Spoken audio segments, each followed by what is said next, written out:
ha entendido por fin que por las fuerzas de Dios, por el poder de Dios, ha podido ganar a aquellos enemigos y su pueblo es libre. Le damos gracias al Señor, por eso vemos a un Gedeón contento. Pero ¿qué pasa inmediatamente después de aquella victoria? El pueblo regocijado vienen y le dicen a Gedeón: Gedeón, nosotros queremos que tú seas nuestro rey, nuestro jefe, tú y tu hijo y el hijo de tu hijo. Ustedes van a ser los que nos van a dirigir. Y vemos la respuesta de Gedeón. Si escucharon bien la palabra, ¿verdad? La respuesta de Gedeón nos afirma que de Gedeón había entendido que no era él el que había ganado, que no era su poder, no era su fuerza, sino les dice: yo no voy a ser su jefe, yo no voy a ser su rey, el Señor es el que nos va a gobernar, el Señor es el que nos va a dirigir. Gracias a Dios que Gedeón entendió eso, y gracias al Señor que a través de la historia muchas personas han entendido que cuando Dios nos llama a hacer algo, Dios no está contando solamente con nuestra debilidad y nuestra vulnerabilidad, sino que Dios nos está diciendo: yo estoy contigo. Yo estoy contigo, Nubia, y te voy a dar el poder para que tú puedas hacer lo que yo te estoy mandando. Mañana vamos a estar celebrando la vida de Martin Luther King Jr., un hombre que, como tantos otros hombres y mujeres, han recibido una gran tarea del Señor y se han lanzado a ella confiando no en su palabra, no en su debilidad, no en sus dones, sino en el poder de Dios. Que cuando Dios está con nosotros y cuando nosotros aceptamos que es el poder de Dios el que nos lleva en nuestro caminar, que es el poder de Dios el que nos levanta, nos sana, nos anima, nos alienta, podemos ser victoriosos. Sin embargo, vemos que como en muchas ocasiones a nosotros también, a veces decimos: ya yo he aprendido, el Señor me ha bendecido, esto ha pasado porque el Señor ha estado con nosotros. Pero cuando menos lo imaginamos, volvemos a cometer el mismo error que habíamos hecho antes. ¿Le ha pasado eso a ustedes? Que hemos creído que ya hemos vencido. Bueno, de ahora en adelante ya aprendí mi lección, el Señor me ayudó, yo no voy a volver a repetir esto no lo voy a hacer otra vez. ¿Han dicho ustedes alguna vez eso? Esto no lo voy a hacer más. No voy a contestar de esa manera a más nadie. No voy a dejar que mi rabia y mi egoísmo me domine. No voy a decirle que sí a esa tentación que es fuerte en mi vida, pero ya yo le dije que no y yo lo voy a seguir haciendo. Pero cuando menos lo imaginamos, volvemos a hacerlo. Y volvemos a hacerlo. Y volvemos a hacerlo. Y es que eso es lo que le pasó a Gedeón. Él no quería ser el jefe. Él les había dicho: no, yo no voy a ser el jefe. El Señor es el que los va a gobernar. Pero a veces nos desviamos casi sin darnos cuenta. Empezamos por una pequeña excusa. Bueno, él le dijo: bueno, no lo voy a hacer, pero les voy a pedir un favor. ¿Cuál fue el favor que les pidió? Denme los anillos de oro que tienen, denme todo lo que tienen, que ha sido el botín, ¿verdad? Eso. Y empezaron a traerle los anillos de oro y empezó aquello, llegaron un tremendo botín, de una tremenda cantidad de oro, sin contar, como dice, la púrpura de los vestidos de los sacerdotes. ¿Y qué es lo que hizo Gedeón? Con todo aquel dinero, me recuerda, no sé si a ustedes les recuerda, otro que hizo lo mismo. ¿Se acuerdan de Aarón, el hermano de Moisés, verdad? Que estaba Moisés hablando con Dios y el pueblo quería dirección y él les pide que les dé el oro y hace una estatua a quien el pueblo empieza a adorar. Hace una estatua a quien el pueblo empieza a adorar en vez de adorar a aquel que les estaba trayendo la libertad. Aarón hace un efod. En la Biblia se nos dice que el efod era como la vestidura de los sacerdotes, algo que los sacerdotes se ponían. Pero los estudiosos de la Biblia dicen que el efod de Gedeón no era la vestidura normal de los sacerdotes, que era de oro y de púrpura y de colores preciosos, sino que era más bien una estatua.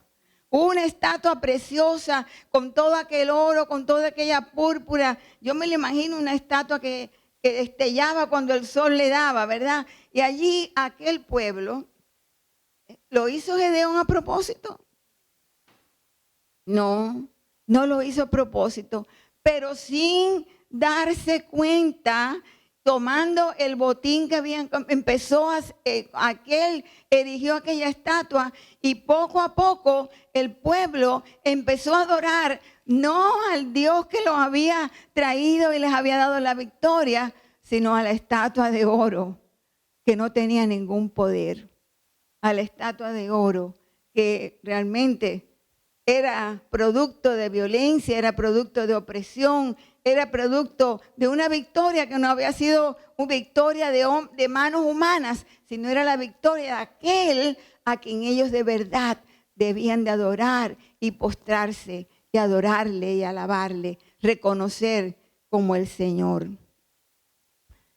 ¿Cuántas veces nosotros también, sin darnos cuenta, poquito a poco, decimos que amamos a Dios, que Dios es nuestro centro, que el Señor es el que nos gobierna, el que hace todo en nuestra vida, y sin embargo, poquito a poco nos vamos haciendo ídolos, nos vamos haciendo estatuas de oro que no tienen poder, pero los vamos adorando y vamos centrando nuestras vidas alrededor de esas cosas que nos hacemos.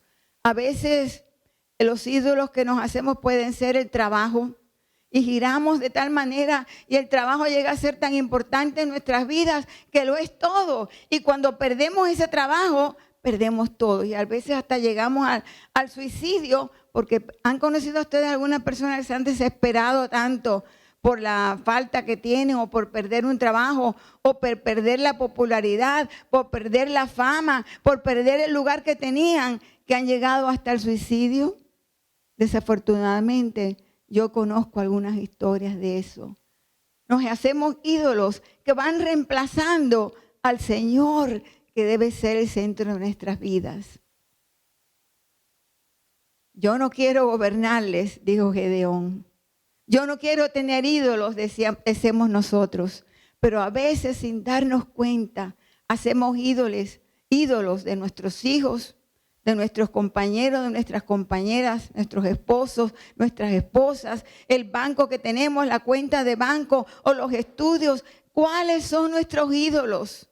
¿Alrededor de qué está girando nuestra vida de tal manera que perdemos el sentido de que todo lo que tenemos, todo lo que somos, pertenece a nuestro Dios, que todo lo que tenemos se lo debemos a ese Dios que nos ama, que nos perdona, porque es un Dios tan amoroso que aunque nos vayamos a otros ídolos, aunque nos vayamos bien lejos de sus caminos, cuando clamamos y le decimos, Señor, yo te necesito, ahí está Dios enseguida, aceptándonos de nuevo, perdonándonos de nuevo, queriendo ser en realidad nuestro gobernador, nuestro jefe, nuestro director, nuestro maestro, nuestro todo.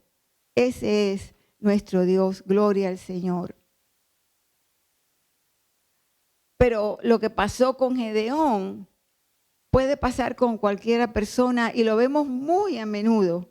Cuando nosotros tenemos poder, Gedeón tenía poder, y cuando ustedes siguieron leyendo la historia, vieron que todo el pueblo, cuando Gedeón murió, siguió adorando ¿a quién?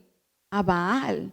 Es decir, que Gedeón, aquel que había destruido la estatua Baal por su poder y sin darse cuenta, y poco a poco prostituyó a su pueblo. Él mismo favoreció, él mismo les ayudó a que adoraran a otros dioses.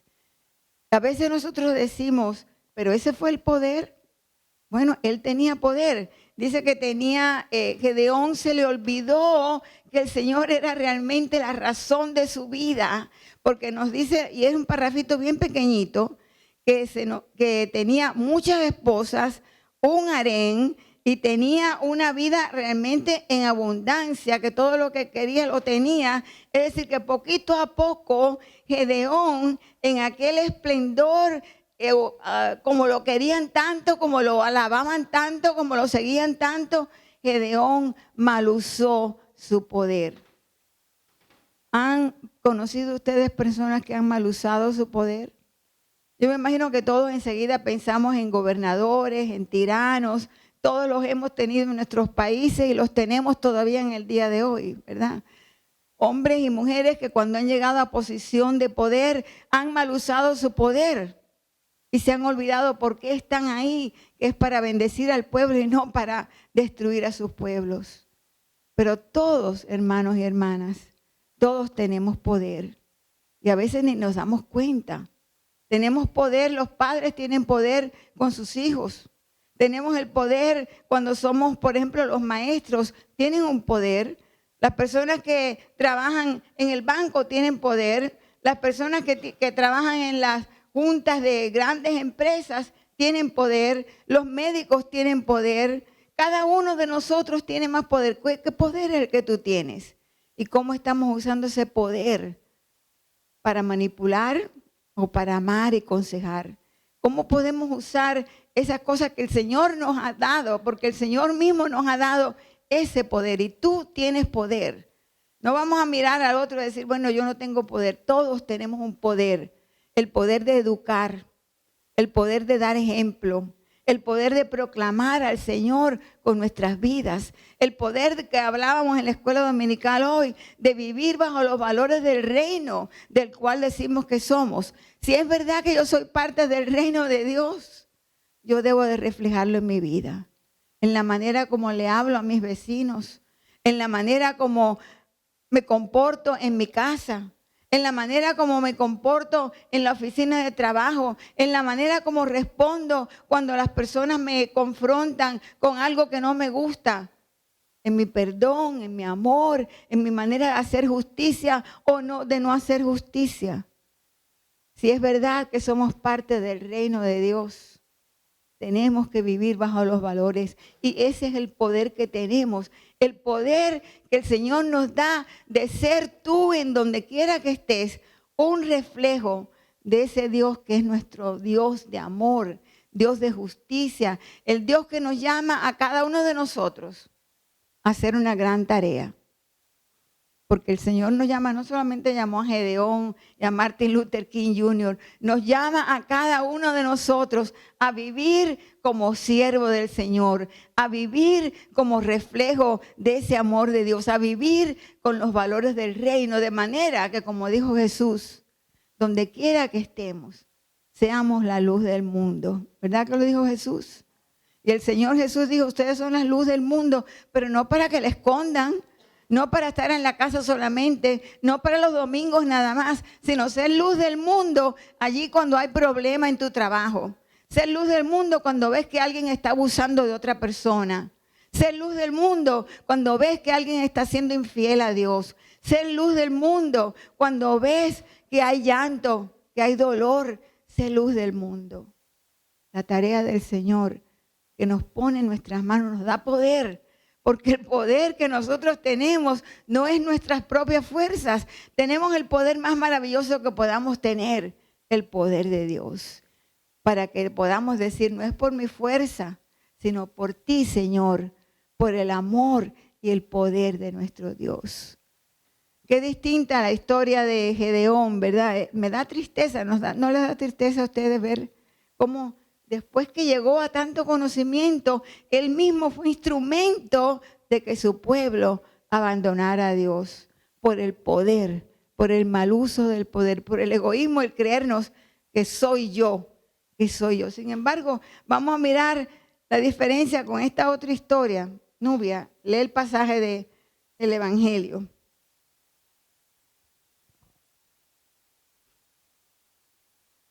Mateo 3, 13 al 17, dice la Escritura. Un día Jesús fue de Galilea al Jordán para que Juan lo bautizara, pero Juan trató de disuadirlo. Yo soy el que necesita ser bautizado por ti, ¿y tú vienes a mí?, objetó. Hagámoslo como te digo, pues nos conviene cumplir con lo que es justo, le contestó Jesús. Entonces Juan consintió.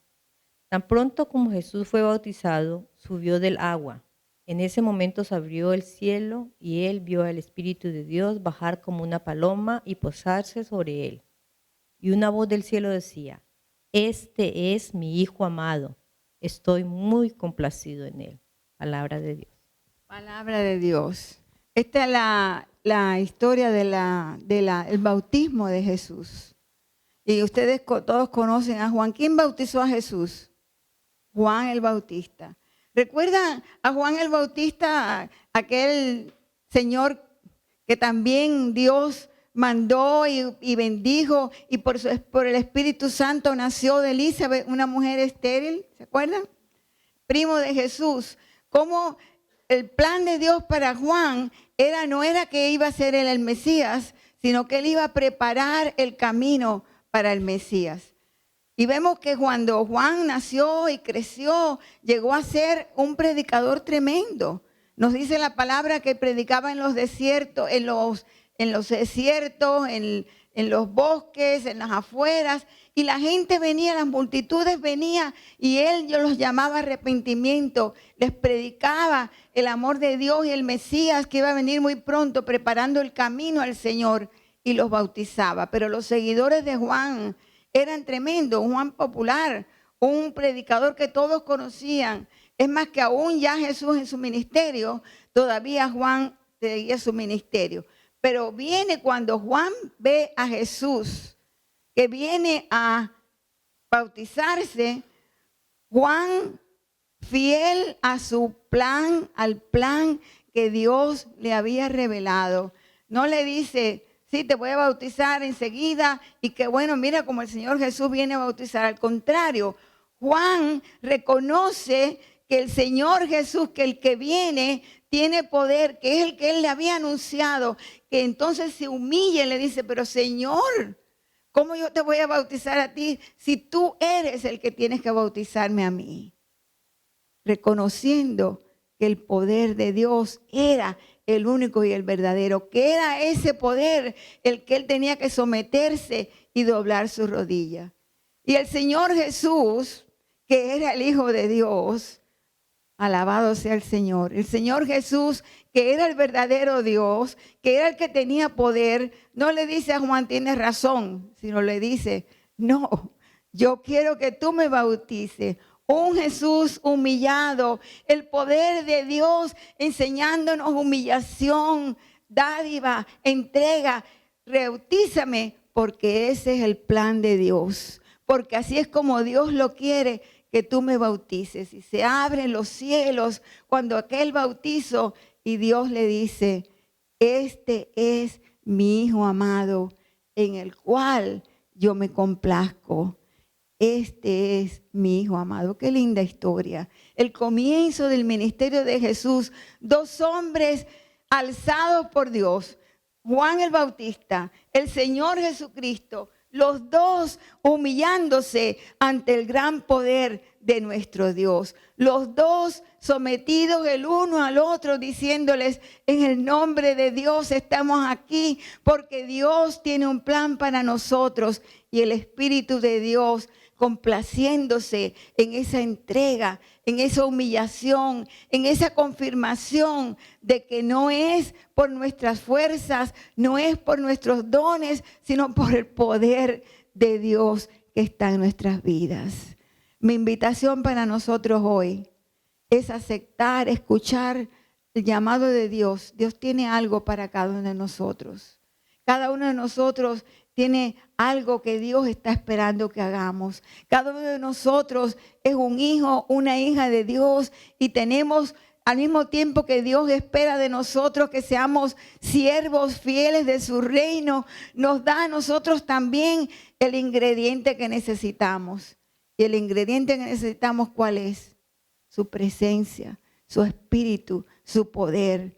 Tú puedes, Julita, seguir viviendo bajo el Señor. Tú puedes hacer lo que el Señor te manda. Tú puedes vencer tentaciones. Tú puedes vencer obstáculos. Tú puedes seguir confiando y tener esa fe de sanidad, de amor, de esperanza, como decía Nancy. Podemos, no porque somos buenos, no porque tenemos una fe muy grande que nadie puede quitarnos. Podemos, ¿por qué? Por el poder de nuestro Dios. Y mi invitación es que aceptemos eso, que reconozcamos eso, que el Señor nos ama, que nos da poder, y el Señor solamente lo que espera es que nos entreguemos, que doblemos nuestras rodillas y le digamos: Señor, aquí estamos. Señor, aquí estamos. Bautízanos, Señor, con tu Santo Espíritu. Bautízame, Señor, con tu amor. Bautízame, Señor, con tu presencia, para que podamos oír cómo el Señor nos dice: esta es mi hija amada, Altagracia, en la cual tengo complacencia. Esta es mi hija amada, Mabel. Este es mi hijo amado, Cosme. Esta es mi hija amada, Nancy. Este es mi hijo amado, en el cual tengo complacencia. Que el Señor se complazca en nosotros. Que el Señor nos llene de su poder. Que el Señor sea el gobernador y el centro de nuestras vidas. Que el Señor nos mande a lanzarnos a grandes aventuras. La aventura más grande de ser reflejo de su reino. Que el Señor sea nuestro jefe. Amén. Señor,